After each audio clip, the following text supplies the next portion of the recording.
Hi guys, and welcome back to the channel. So today we're going to be taking a look at the Runcam Eagle, the Runcam Night Eagle 2 Pro. Such a big name, but this thing is a beast. This is for night mode flying only.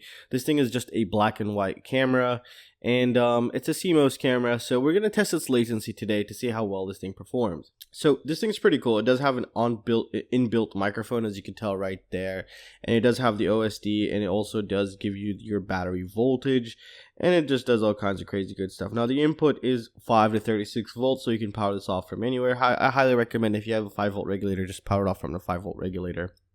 It's more efficient, and it'll just keep the overall lifespan of the camera longer here. Now it is a 140 degree field of view, so you're going to get a pretty nice field of view here. The lens is pretty nice. It's pretty compact. Everything is just in more, so you do get some kind of camera protection depending on your frame here. Overall, the build quality is nice. I mean, it's what you expect from Runcam. And like I mentioned, this is only a night vision camera, which can actually just work off of moonlight, which is pretty insane.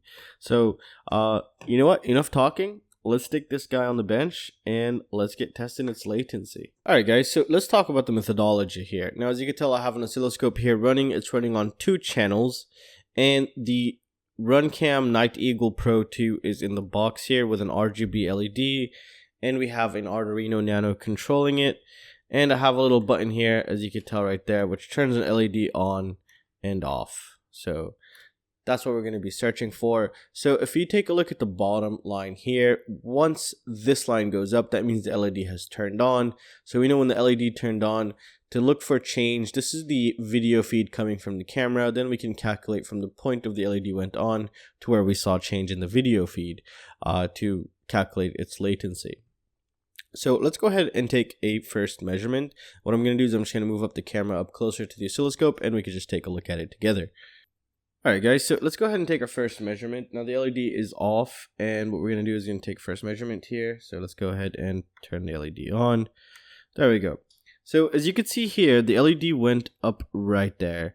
And as you can tell, there's still nothing, the LED is off. And there was the first time where we see change, just right here. So this is not using a rolling shutter, as I believe, but we'll double check that in a little bit. So as you can see here, it's flat, and right about there, and that's aligned perfectly. That's 14.8 milliseconds. That's almost a full half a frame of latency, which is not bad at all. That's pretty good. So let's go ahead and just take another measurement here. So 14.8 was the first one. Let's go ahead and take another one, and all this information will be available down in the Excel sheet. All right, there we go. So it seems as if it's possibly using a rolling shutter. It's a little bit slower than the Ct60, for example, because you can see here in this half of frame, it's black. Towards the end of the half of the frame, it kind of actually picked up. So it is using a rolling shutter here. And as you can tell here, let's just see the latency of this one. 14 milliseconds. It's pretty consistent, to be honest, because I've gone anywhere between 13 to 16 milliseconds always. So let's just take more samples here, and then we could average them out in the Excel sheet later on. All right, yeah, so it's very consistent. Look, another 14 milliseconds exactly. It's pretty insane. So let's just take another one here because we can.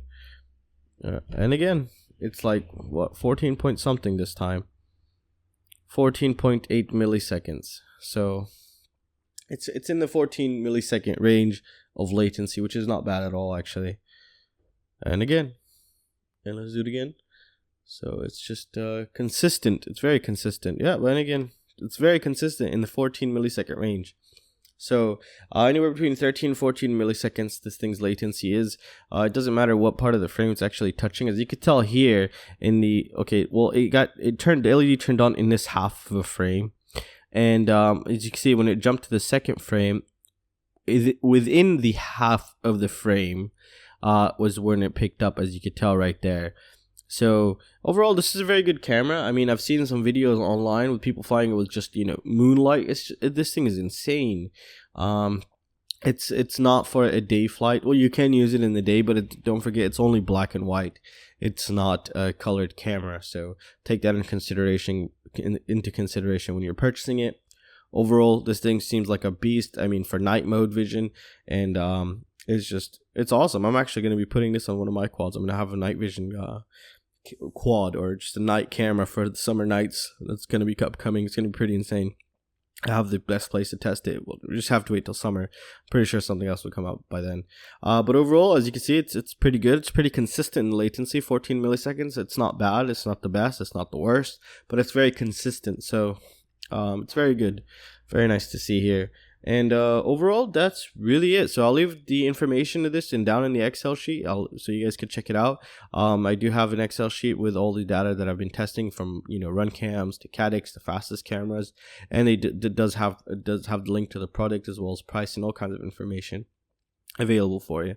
So overall, this camera seems pretty good. I really can't say much. I'll have to test it sometime very soon, hopefully, when the weather actually turns into summer, because at night here it's just below 0. It's just freezing. So overall, that's it, guys. I really hope you guys enjoyed the video. If you guys have any questions or any suggestions, feel free to let me know. And join my mission, join my Patreon, help support this channel to document and test everything possible out there. You could also use the affiliate links down there. Those greatly support the channel. And please don't forget to like, share, and subscribe. And I will see you next time. See you guys. Take care.